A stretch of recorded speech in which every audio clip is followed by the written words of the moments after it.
So this is going to be a little different from most of the side notes on my channel, because, well, I haven't actually made the main video for it yet. So I guess you could call this more of a foreword than a side note. The reason why I'm breaking precedent like this is that, for the first time in a long time, the game I'm going to be talking about is getting a remastered port for modern consoles on the very same day that this video goes up. Normally I'm not averse to spoiling old games, and in fact the target audience for most of my videos has always been people who've already played the game I'm talking about.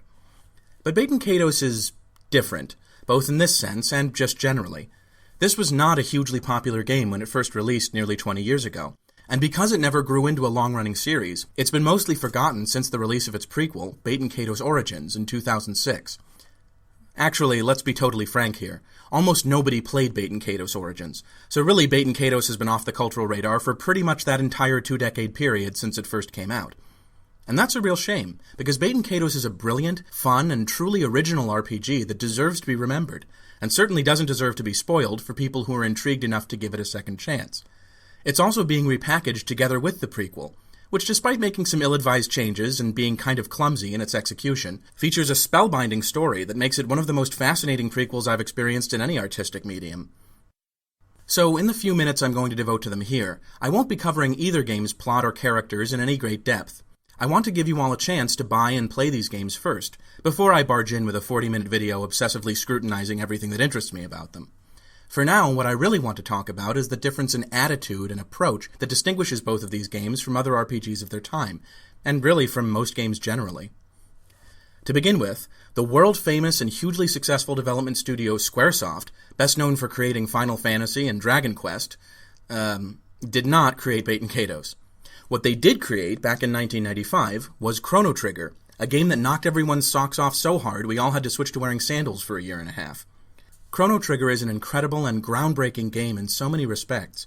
It was the first major RPG to have members of your party learn and use different techniques depending on who else was in the party, building on the active time battle system that Square had been tinkering with ever since Final Fantasy IV. It had a game world that not only spanned several continents, but also revisited the same places at multiple different times, giving the setting an unprecedented level of detail for the player to get immersed in. And it supplemented its engaging story and challenging but rewarding gameplay with a soundtrack that is just, mwah, it's incredible. I don't even know what to say about it, except that it puts Undertale to shame sometimes. But of all the things that make Chrono Trigger so special, the part of it that I find most captivating is the story. I'm not generally a fan of time travel in fiction. It's used so often as a crutch for poor planning on the writer's part, or to stun the audience into forgetting a bunch of plot holes that nobody knew how to patch up properly. But Chrono Trigger uses time travel like no other story ever did, lending it the grandiosity and epic scope of a real work of history. The only game I've played that comes close to doing time travel equally well is Mario and Luigi Partners in Time, and that game is set in a fairly small world with only 2 time periods to worry about. Chrono Trigger is so much bigger in every way, but more importantly, its story never seems overstuffed or poorly joined together, despite there being so damn much of it.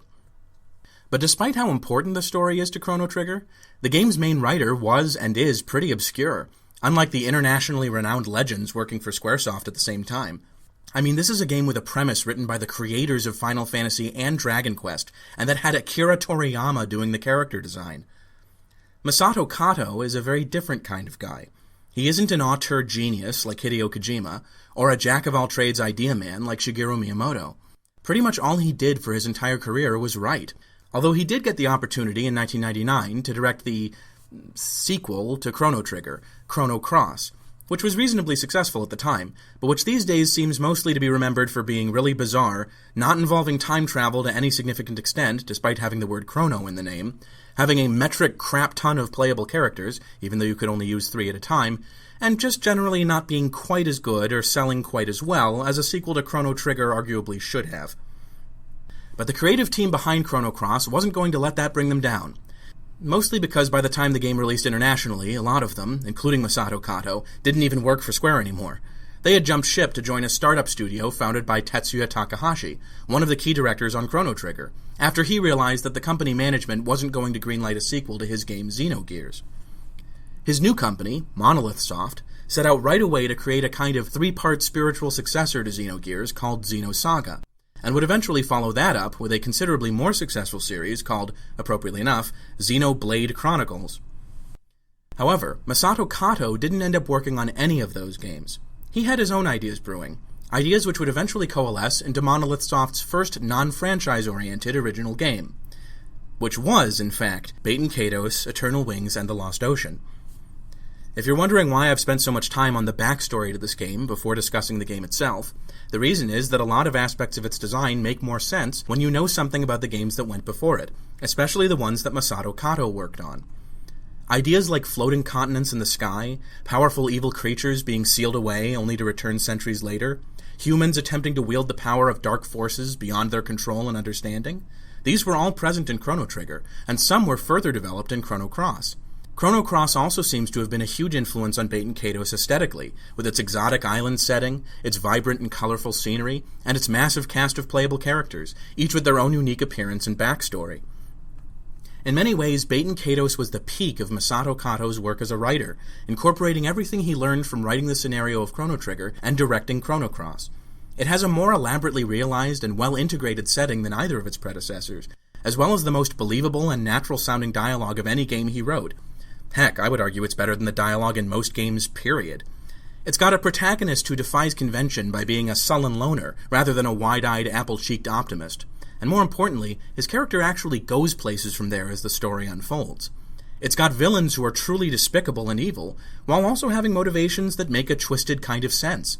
It's got romantic scenes that are touching without being overly sappy or melodramatic, and it's got humor that mostly comes from the interaction of different personalities, instead of relying on cheesy gags. Not that there aren't cheesy gags in Baten Kaitos, in case you're a fan of those, because there are, but they're sprinkled in sparingly and with a deft hand. Now, of course, all these positives are strictly story-related, and since this is a video game after all, I should spend at least some time on the gameplay, right? Well, yeah, I guess, if I'm being entirely honest, I have to admit that while Baten Kaitos would rank as one of my favorite games ever purely on the basis of its story and atmosphere, the combat is, well, it's, also completely fantastic. Baten Kaitos is one of the few RPGs where I don't dread getting into a random battle, because there is always, yes, always, a way to make them fun. The combat in Baten Kaitos is sort of a variant of Squaresoft's old active time battle system, except that rather than freely choosing from a menu of different kinds of attacks and items, in this game you're randomly dealt cards from a deck which represent attacks and items.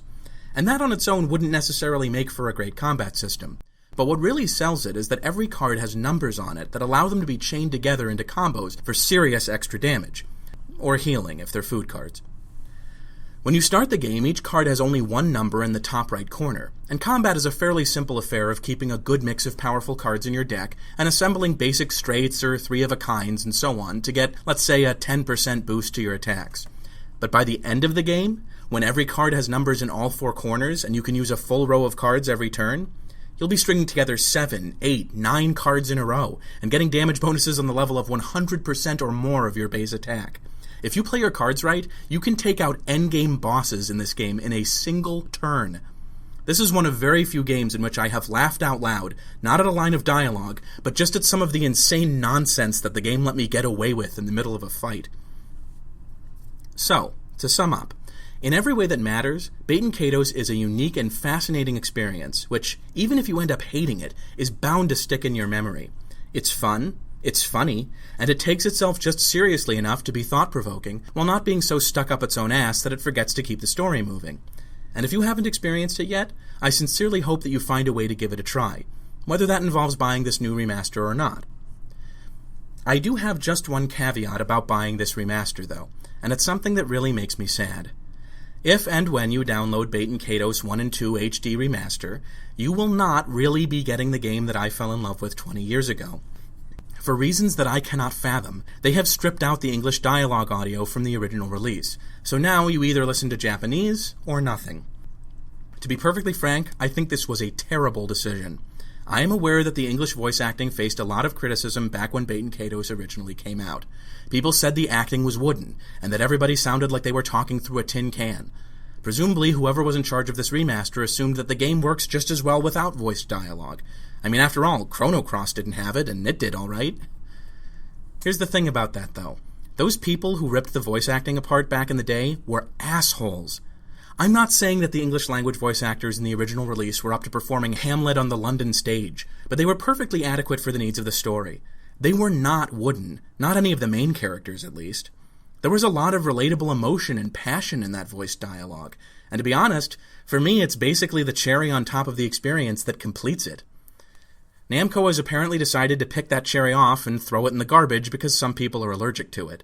Never mind the fact that you've always been able to just turn the voices off in the menu if you don't like them. So, needless to say, I will probably not be buying this new remaster. Luckily for me, I have a working Wii and an old copy of the game that's still doing just fine. That's what I use to replay Baten Kaitos for the upcoming video, and if I ever get a Jones for it in the future, that's probably what I'll be pulling out and dusting off. But in any case, however you choose to play this game, or even if you don't want to play it and just want to hear what I have to say about it, spoilers be damned, I'll be seeing you later on this year to give my complete, well, more complete, thoughts once we've all had some more time to ponder. For now, though, I'll be turning my attention elsewhere. Oh shoot, I completely forgot to talk about the prequel, Baten Kaitos Origins. What to say about Origins? Well, it also has a really interesting story, good characters, made a few gameplay changes that I really don't agree with, ratcheted the difficulty up by about 300%, and overall, yeah, I can kind of see why it didn't do as well financially. It's sort of the Chrono Cross to Baten Kaitos' Chrono Trigger, if that makes even the slightest bit of sense. But hey, you get it for free if you buy the remaster, so whatever, who cares? Just play it until you get to Sedna for the first time, and have Sagi stay there forever. It's very relaxing, and a lot easier on him than actually playing through the campaign would be. Pro tip. Okay, bye.